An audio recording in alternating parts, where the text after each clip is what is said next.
お前はもう死んでいる。何?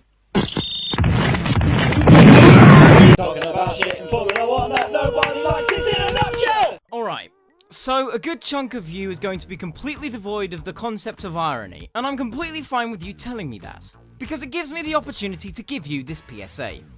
If you are a fan of Max Verstappen, please feel free to exit out of the video now, because chances are you won't like what I have to say about him. I will be insufferably biased, and I don't really want to deal with shitty comments. You could say I can't take criticism, but, you know, if insults are considered criticism to you, then, you know, that's fine. So, I'm going to give you all 5 more seconds to exit out of the video.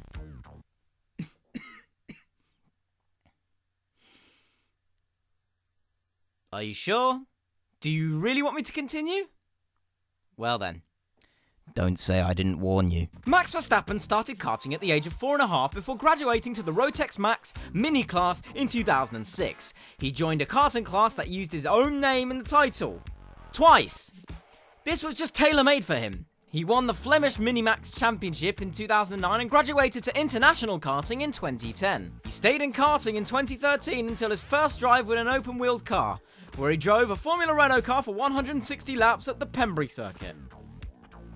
Actually, I'm not going to lie, that is pretty impressive. In 2014, he joined Formula 3 for his only year in the championship, where he won 10 races and finished 3rd in the championship, being beaten by Tom Blomqvist and, get this, the Force India Mark himself, Esteban Ocon!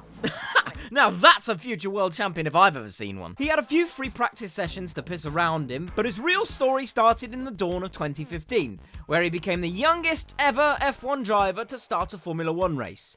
He already started some controversy after being involved in a big accident with Romain Grosjean, with Felipe Massa calling him dangerous in the process.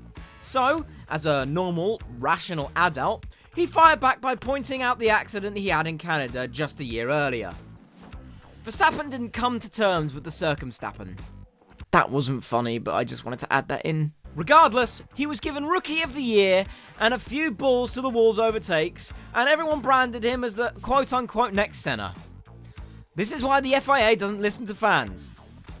Because the fans are fucking stupid! In 2016, he started off the season by ranting at his team for being behind Sainz. But at the Russian Grand Prix, Daniil Kvyat did a silly mistake and took out Sebastian Vettel in the first lap. And after the race, he was pretty much replaced by Max and demoted to Toro Rosso. In the first race, he ended up winning the bloody thing and making everyone's tear ducts go into overdrive.